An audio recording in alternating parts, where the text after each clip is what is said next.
ربنا لا تزغ قلوبنا بعد إذ هديتنا وهب لنا من لدنك رحمة إنك أنت الوهاب.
رب اجعلني مقيم الصلاة ومن ذريتي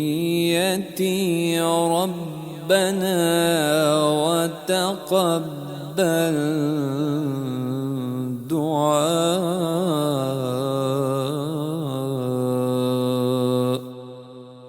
ربنا اغفر لي ولوالدي وللمؤمنين